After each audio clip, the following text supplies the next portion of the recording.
اپنا دیدار کا طیبہ اب کہتے ہیں جب آپ آئیں گے تو ہوگا کیا جب آپ آئیں گے تو ہوگا کیا تو کہا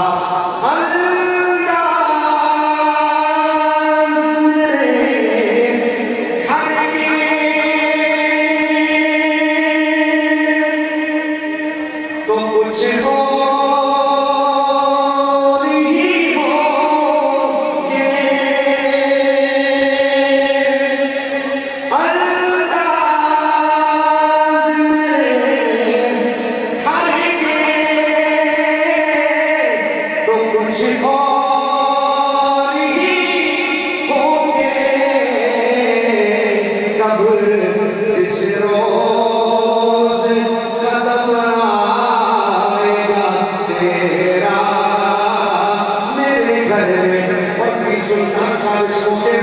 ایک شعر مجھے بتاتے ہیں جو میں پڑھا کرتا ہوں سورج نگری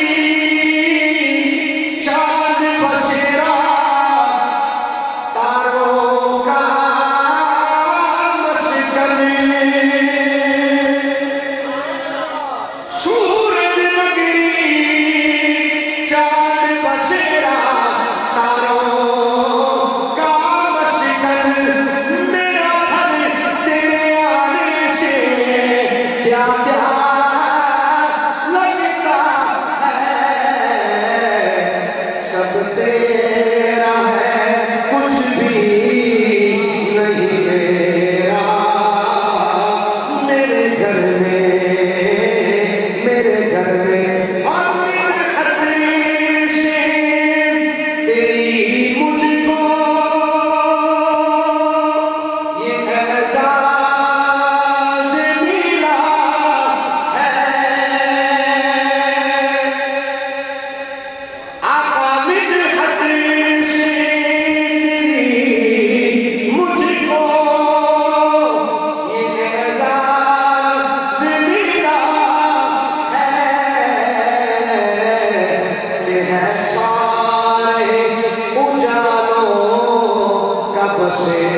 أما بعد فأعوذ بالله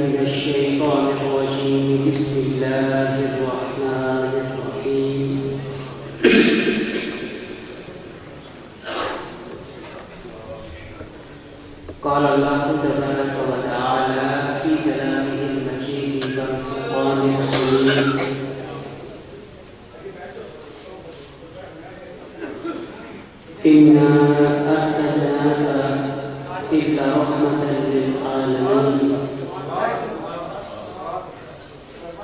صدق الله العظيم، صدق رسوله النبي الكريم الأمين، ونحن على ذلك لمن الشاهدين والشاكرين، والحمد لله رب العالمين. آج کی یہ خوبصورت تقریب محفل میلاد النبی صلی اللہ علیہ وآلہ وسلم کے عنوان سے انعقاد پذیر ہے. جناب قبلہ ثانی سرکار جناب فوز سے پیر سلطان صاحب تشریف فرما ہیں. جملہ خلفاء علماء احتشام اور تمام حاضرین محفل، اللہ تبارک و تعالیٰ ارشاد فرماتا ہے وَمَا أَرْسَلْنَاكَ إِلَّا رَحْمَةً لِّلْعَالَمِينَ کہ نبی صلی اللہ علیہ وسلم ہم نے آپ کو تمام جہانوں کے لیے رحمت بنا کر بھیجا. اب اسی وقت قرآن کریم کی ایک ایک آیت کو دیکھیے. نبی کریم صلی اللہ علیہ وآلہ وسلم کی مدح اس آیت سے نکلتی ہوئی محسوس ہوتی ہے، اور بعض آیات ایسی ہیں کہ جو سراپا مدح ہیں، اپنے پہلے حرف سے لے کر آخری حرف تک ہر حرف نبی کریم صلی اللہ علیہ وآلہ وسلم کی مدح کرتا ہوا نظر آتا ہے. آپ سرور کائنات صلی اللہ علیہ وآلہ وسلم کو تمام جہانوں کے لیے رحمت بنا کر بھیجا گیا. طبقہ انسانیت کے لیے بھی آپ رحمت تھے، آپ حیوانات کے لیے بھی رحمت تھے، آپ مخلوقات تمام کے لیے رحمت تھے، آپ جلیل کریم جمیل حواشی جمیل مخلوقات کے لیے رحمت بنا کر بھیجے گئے. نبی کریم صلی اللہ علیہ وآلہ وسلم کو جو رحمت بنا کر بھیجا گیا، اس کی بنیادی وجہ یہ قرار پائی کہ آپ صلی اللہ علیہ وآلہ وسلم کی نبوت نے اب قیامت تک کے لیے ہونا تھا. قیامت میں اور آپ کی نبوت میں اب کسی اور نے نبی بن کر نہیں آنا تھا. باقی انبیاء میں سے کسی کو یہ مقام و مرتبہ رحمت کا عطا نہیں کیا گیا کہ رحمت کا مقام اور رحمت کا جو منصب ہے یہ اس کو عطا کیا جائے گا جس نے قیامت تک کے لیے نبی بننا ہوگا. تو یہ رحمت کا مقام و منصب دیا گیا نبی آخر زمان محمد مصطفیٰ صلی اللہ علیہ وآلہ وسلم کو، کہ جنہوں نے قیامت تک کے لیے نبی بننا. قیامت میں اور کہ نبوت کے بعد کسی اور کی نبوت نہیں ہے.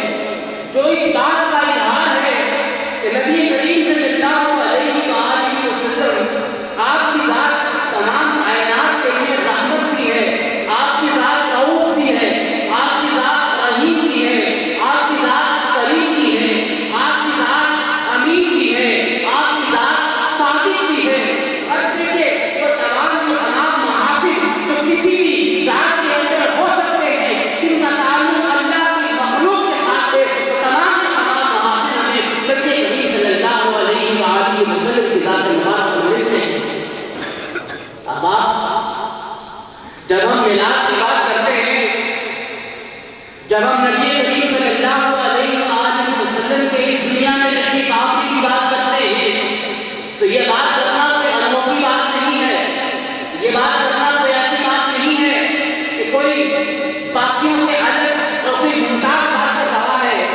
یہ بات تو وہ ہے جو اللہ رب العزت اپنے پیارے کلام مجید میں بیان کرتا ہے جب وہ مختلف انبیاء کے پیدائش کے تذکروں کو بیان کرتا ہے.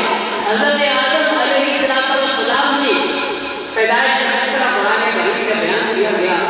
حضرت حوا کی پیدائش کا تذکرہ بیان کیا گیا. حضرت عیسیٰ علیہ السلام کی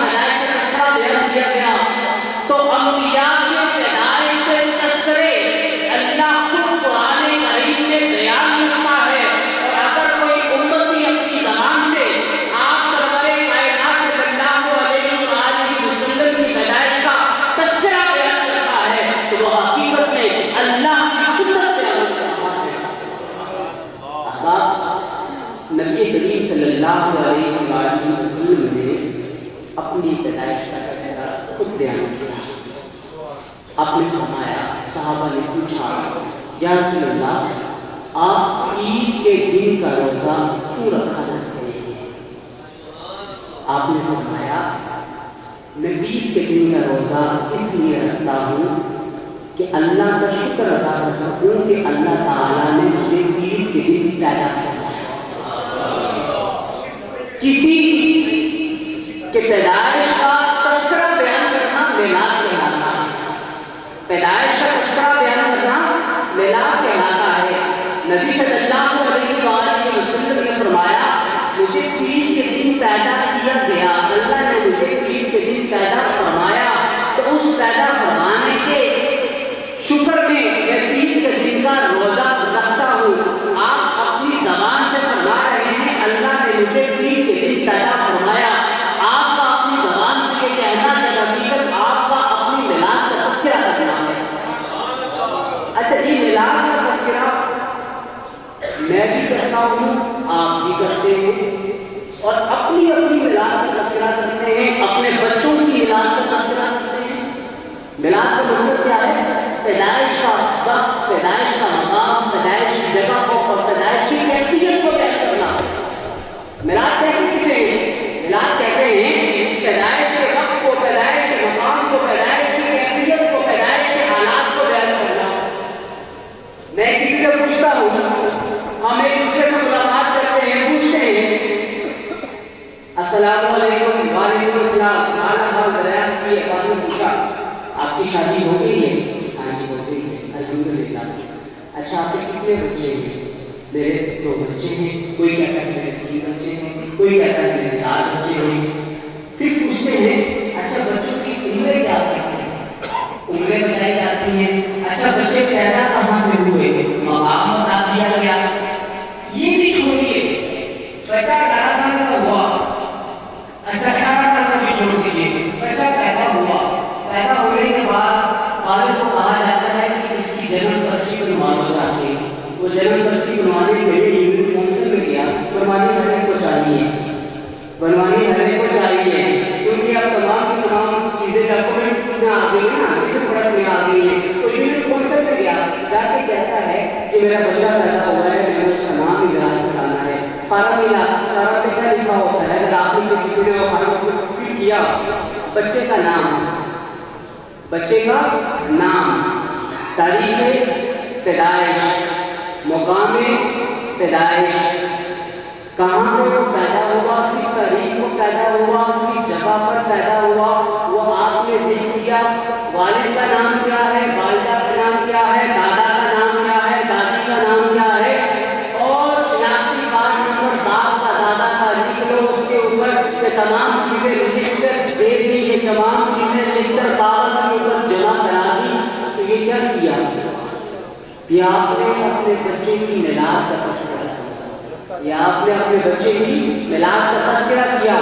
جب یہ میلاد کا تذکرہ ہم اور آپ اپنے اپنے بچوں کا کرتے ہیں، اور وہ بھی کرتا ہے جو میلاد کو نہیں مناتا لیکن وہ اپنے بچوں کی میلاد کا تذکرہ کر رہا ہے. اور بڑی عجب سی بات بنتی ہے کہ جب نبی کریم صلی اللہ علیہ وآلہ وسلم کی میلاد کا تذکرہ کیا جاتا ہے تو اس کے ماتھے کے اوپر شکن آ جاتی ہے، اس کے ماتھے میں بل پڑ جاتا ہے. ارے بل کیوں پڑتا ہے؟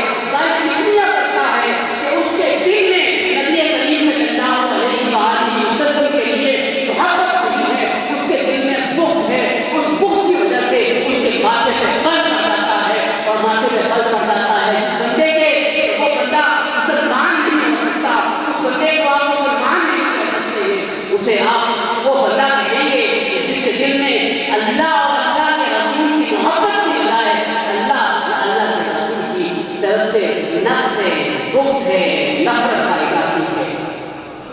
اب بات کو آگے چلاتے ہوئے عرض کرنا چاہوں گا، نبی کریم صلی اللہ علیہ وآلہ وسلم کی میلاد کا تذکرہ، آپ کی پیدائش کا تذکرہ، آپ کے مقام پیدائش کا تذکرہ، آپ کے وقت پیدائش کا تذکرہ، آپ کی پیدائش میں ہونے والی کیفیت کا اظہار، اس سارا کا سارا بیان کر دینے میں کوئی حرج نہیں ہے.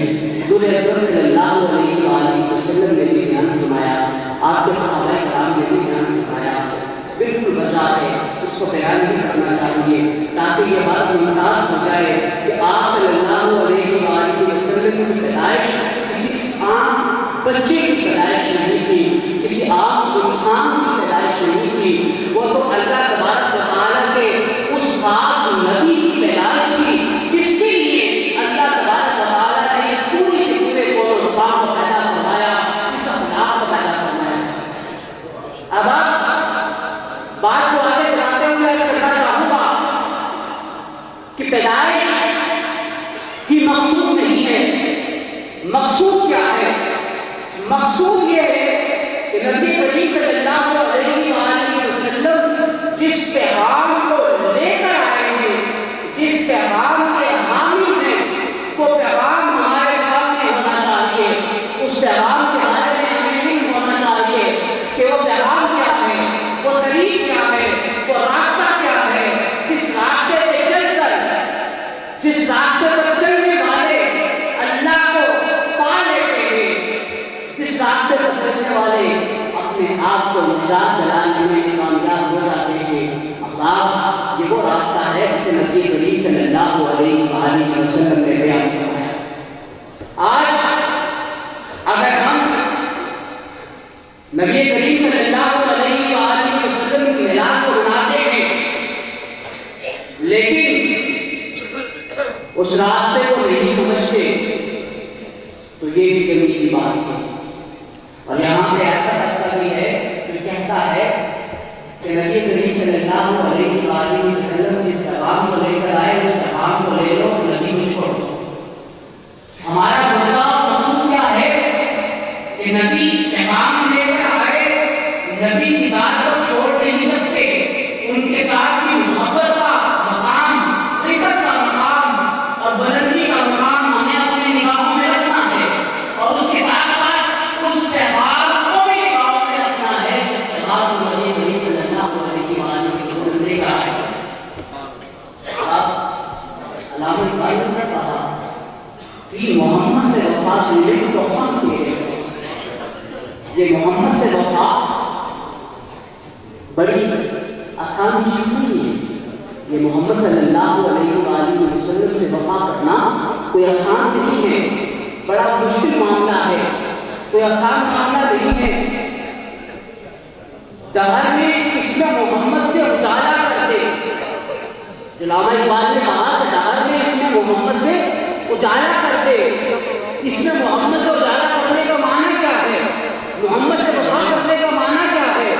بھئی معنی یہ ہے کہ ایک طرف اپنے پیارے نبی صلی اللہ علیہ وآلہ وسلم کا نام اتنا لیا جائے، نام اتنا لیا جائے، نام اتنا لیا جائے کہ دہر میں اس میں محمد سے اجالا کرتے۔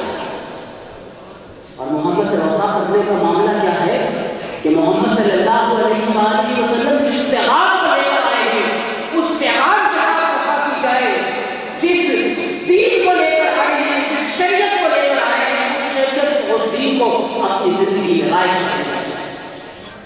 علامہ مفتی فضل اسلام صاحب نے بات کی علینا اولیاء اللہ لا خوف علیہم ولا هم یحزنون، جو اولیاء اللہ کو یہ مقام ملتا ہے کہ ان پہ خوف بھی نہیں ہوتا، ماضی کا مستقبل کا حزن بھی نہیں ہوتا ہے۔ ذرا اس حال سے ذرا آگے چل کے دیکھیے کہ بھئی وہ کیا سبب، کیا معاملہ ہے جس کی وجہ سے نہیں ہوتا۔ جو مقامی اولیاء ہے وہ جو ملتا ہے وہ کیسے ملتا ہے؟ دو شرطیں اللہ نے بیان فرما دی۔ الذین آمنوا، وہ لوگ، یہ وہ ہیں وہ لوگ اولیاء اللہ جو ایمان لے کر آئے، جو ایمان کے ہر درجے اور ایمان کی ہر کیفیت میں اپنے آپ کو برقرار رکھنے میں کامیاب ہو گئے۔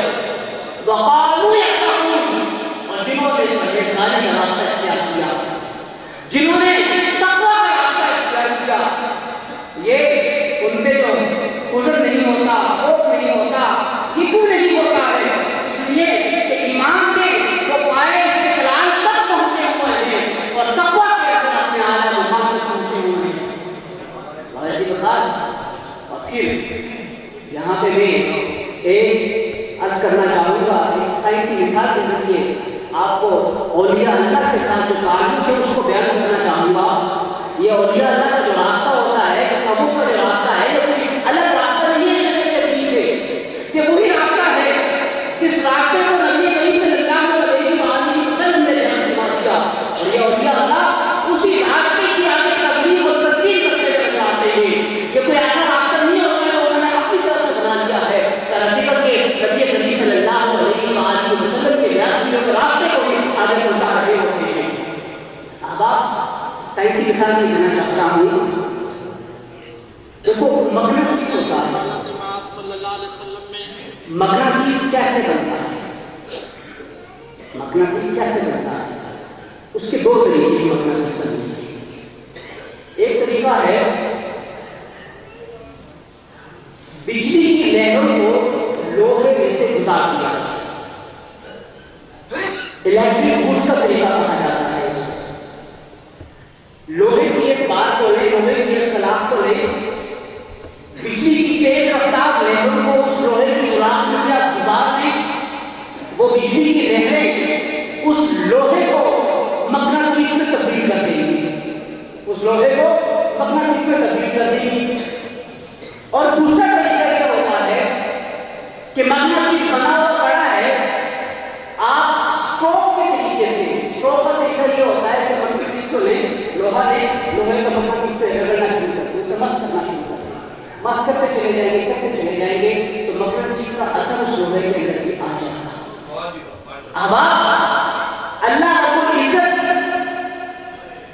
پر ایمان لاتے ہوئے، ان تمام معاملات پر ایمان لاتے ہوئے جب تقویٰ کا راستہ اختیار کیا جاتا ہے، جب پرہیزگاری کا راستہ اختیار کیا جاتا ہے، تو اللہ تبارک و تعالیٰ کی طرف سے ان نفوس قدسیہ میں ایسی لہریں پیدا ہو جاتی ہیں جس کی وجہ سے ان کا وجود ماہر تبدیل ہو جاتی ہے۔ اب وہ کوئی عام آدمی نہیں رہتے، وہ اللہ کے ولی بن جاتے ہیں، وہ کوئی عام آدمی نہیں رہتے، وہ طہارت تقویٰ کا مرکز بن جاتے ہیں، وہ کوئی عام آدمی نہیں رہتے، وہ ایسے آدمی بن جاتے ہیں، ایسے نفوس قدسیہ بن جاتے ہیں جس کی طرف لوگ کشا کشا چلے آتے ہیں۔ اور اس کی وجہ کیا ہوتی ہے؟ اس کی وجہ وہ بڑی لہریں ہوتی ہیں جو تقویٰ کی صورت میں ہوتی ہیں، جو طہارت کی صورت میں ہوتی ہیں، جو عبادات کی صورت میں ہوتی ہیں، جو لہریں اس بندے کے وجود میں سے گزر چکی ہوتی ہیں۔ اس کے بعد کیا ہوتا ہے؟ اس کے بعد لوگ اس مغناطیس کی وجہ سے کھنچتے ہیں، پاس آتے ہیں، ان کے پاس بیٹھتے ہیں، آتے ہیں، ان کی بات سنتے ہیں، ان کی گفتگو کو سنتے ہیں، ان کے ساتھ اپنے جسم کو مس کرتے ہیں، ان کی آنکھوں میں آنکھیں ڈالتے ہیں اور ان کی آنکھوں کے پیغام کو پینے کی کوشش کرتے ہیں، جن سے دل کو ملاتے ہیں۔ تو پھر یہ جو مغناطیسی لہریں مغناطیس سے لوہے میں منتقل ہوتی ہیں، یہی وہ لہریں تقوی کی، طہارت کی، تقدیس کی، عبادت کی، ان نفوس قدسیہ سے ان کے ان صالحین تک منتقل ہوتی ہیں جو ان کے آس پاس ہوتے ہیں، جو ان کی معیت کے اندر ہوتے ہیں، جو ان کے ساتھ چلتے ہیں۔ اور پھر ہوتا کیا ہے؟ وہ بھی آہستہ آہستہ مغناطیس بننا شروع ہو جاتے ہیں، اور وہ مغناطیس عام مغناطیس نہیں ہوتے، وہ تو نفوس قدسیہ بن جاتے ہیں، وہ تو وہ بن جاتے ہیں جن پہ اللہ تبارک و تعالیٰ اپنا خاص انعام کرتا ہے۔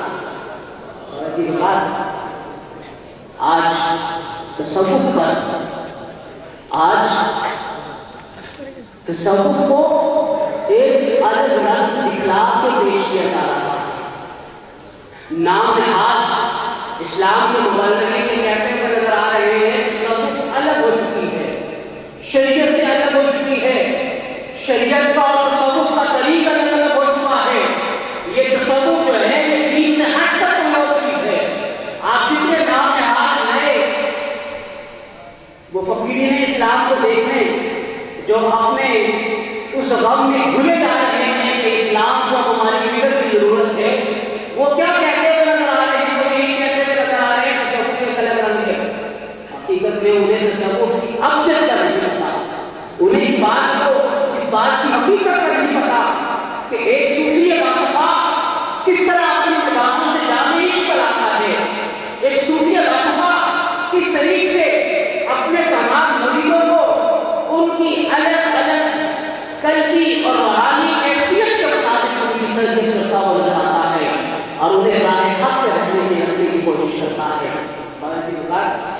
ہر بندے کی کیفیت الگ ہے. کسی کو کم ڈوز چاہیے, کسی کو زیادہ ڈوز چاہیے, کسی کو تھوڑے عرصے کے لیے ڈوز چاہیے, کسی کو طویل عرصے کے لیے ڈوز چاہیے. اور یسوع کے واسطہ کیا کرتے ہیں, حقیقت میں دل سے تکبر کو, غرور کو, گھمنڈ کو نکالنے کا کام کرتے ہیں. بہت بڑے صوفی تھے, ان کے پاس کوئی شہزادہ آ گیا کہ یہ تصوف کرم دکھا دیجیے, تصوف سکھا دیجیے. کیا کہا گیا اسے یہ کہا گیا ایسا کرو, تمہارا کام یہ ہے کہ تم نے 5 سال تک مسجد کے بعد جوتیاں سیکھی کرنی ہے. 5 سال تک مسجد کے بعد جوتیاں سیکھی کرنی ہے, کوئی اور کام نہیں کرنا, جوتیاں سیکھی کرنی ہے. وہ کرتا رہا 5 سال کا عرصہ گزر گیا, لیکن پھر اس سے تو غلطی ایسی ہو گئی, اس سے معلوم ہوا کہ جس کام پر اسے لگایا گیا تھا اس سے جو مقصد حاصل ہونا تھا وہ مقصد حاصل نہیں ہو سکا.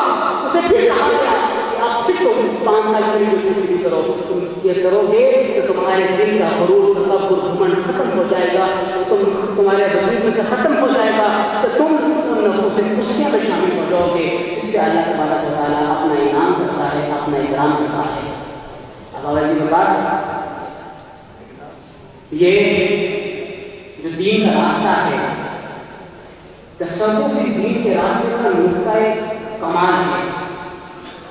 تصوف در حقیقت اس عمل کی بدماشی کرتا ہے کہ نبی کریم صلی اللہ علیہ وآلہ وسلم جس کیفیت کے اندر اپنی زندگی گزارا کرتے تھے, انسان کو اس کیفیت کے اندر اپنی زندگی گزارنا شروع کرتے.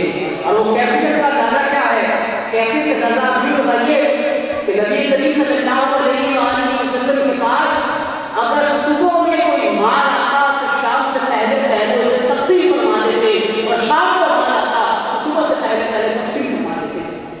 اور نبی کریم صلی اللہ علیہ وآلہ وسلم نے جو وہ اپنا معاملہ اختیار کیا فقط تھا وہ اختیاری تھا. ذرا تصور کیجیے, ایک غزوے میں نبی کریم صلی اللہ علیہ وآلہ وسلم کے لشکر کو 40,000 بکریاں, 24,000 اونٹ, 4,000 اوٹیاں, سونا اور چاندی مال غنیمت میں ملے. خمس نکالا جاتا ہے, 5واں حصہ اللہ اور اللہ کے رسول کے لیے نکالا جاتا ہے. اگر آپ 5واں حصہ نکالنا شروع کریں تو 40,000 بکریوں کا جو 5واں حصہ بنتا ہے 8,000 بکریاں بنتی ہیں. 24,000 کا جو 5واں حصہ بنتا ہے وہ تقریباً 1,400 اونٹ بنتے ہیں. اس کے بعد آپ چاندی کو دیکھ لیجیے, نبی کریم صلی اللہ علیہ وآلہ وسلم کو اتنا مال مختلف مقامات سے آ رہا تھا, ہدیہ ہوتا تھا, غزوات میں آتا تھا, لیکن صبح سے شام ہوتی تھی تو تمام کا تمام لوگوں میں تقسیم ہو جاتا تھا. اب یہ تصوف کا راستہ ہے. تصوف کا راستہ دیکھنا ہے تو نبی کریم صلی اللہ علیہ وآلہ وسلم کو دیکھیے کس طرح ہم تو دن میں 1 دفعہ یا 2 دفعہ برش یا مسواک استعمال کرتے ہیں. نبی کریم صلی اللہ علیہ وآلہ وسلم وضو فرماتے ہیں, 5 نمازوں کے لیے وضو فرما رہے ہیں, آپ نے جو دیگر نوافل پڑھنے ہیں اس کے لیے وضو فرما رہے ہیں, اور رات میں آپ مسلسل وضو فرمایا کرتے تھے اور آپ کا کوئی بھی وضو مسواک سے خالی نہیں ہوا کرتا تھا. اب دیکھیے نبی کریم صلی اللہ علیہ وآلہ وسلم کتنی مسواک فرما رہے ہیں. اگر آپ لوگوں کی خدمت کرنے پر آ رہے ہیں تو کس طرح آپ اس گڑیا کے گھر میں آ کے جھاڑو دینے پر آ رہے ہیں جو آپ نے پورا کام کرتی تھی. لیکن نبی کریم صلی اللہ علیہ وآلہ وسلم نے اسے یہ احساس دینا ہمیں دیا, احساس ندامت کرنا ہمیں دیا, اور اس کے گھر گئے اور گھر جا کے بیماری کی حالت میں لیٹی ہوئی تھی, اس کے گھر کی صفائی کرتی تھی. واجب اللہ نبی کریم صلی اللہ علیہ وآلہ وسلم کی تعلیمات کو دیکھیں تو وہی حقیقت میں تصوف فرل کرتی ہے. لیکن معاملہ یہ ہے کہ اس کے اوپر عمل کس نے کرنا ہے, عمل ہم نے اور آپ نے کرنا ہے. اور اگر ہم اپنے آپ کو اس عمل کے لیے برضا برابر تیار نہیں ہے اس کو اپنی زندگی میں رائج کرنے کے لیے, تو پھر ہمارا پیروں کے پاس آنا, ان کی خدمت میں حاضر ہونا, ان کے آگے جانور تلبس طے کرتے ہوئے اپنے دل و نگاہ کو فراش کر دینا, اس میں مانا نہیں کرتا.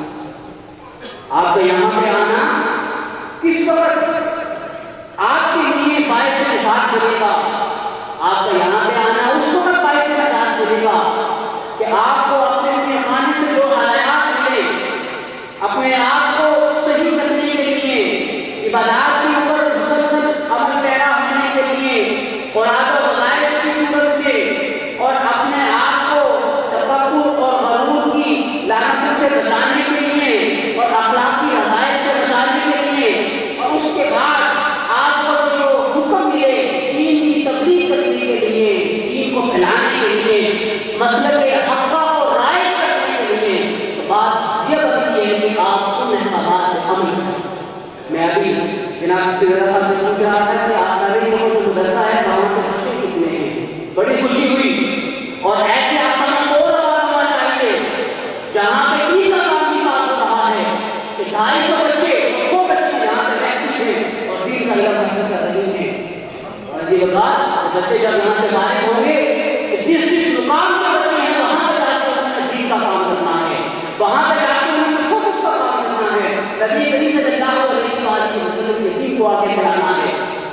تو آپ کے آستانے کا جو یہ کام ہے یہ سب کاموں سے بڑھ کے کام ہے، اور آپ نے اپنے پیر و مرشد کے اس عمل کو راز میں اختیار کرنا ہے کہ آپ جس بھی علاقے میں رہتے ہیں خود مدرسہ قائم نہیں کر سکتے تو وہاں پہ جو اہل سنت کے مدارس ہیں آپ ان کے ساتھ تعاون کریں، انہیں چلائیں، ان کی ہیلپ کریں، انہیں اپنے بچے دیں، انہیں رقم تعاون دیں، اگر رقم نہیں دے سکتے، بچے نہیں دے سکتے تو انہیں وقت دیں اور کہیں کہ ہمارا وقت میں اور آپ بتائیں کیا کام کرنا ہے، آپ کے ساتھ چل رہا ہے، چلنے کے لیے تیار ہیں۔ آج سب سے بڑی ضرورت اگر مسلک حق کا، اور وہ مسلک تصوف کی بنیاد پہ چلنے والا ہے اور چلنے والا ہے، جس کی ضرورت ہے تو وہ یہی دین کی تبلیغ کے لیے افراد کو تیار کرنے کی ضرورت ہے، اور اگر آج آپ نے افراد تیار نہ کیے تو خدا نہ خواستہ آنے والا وقت میں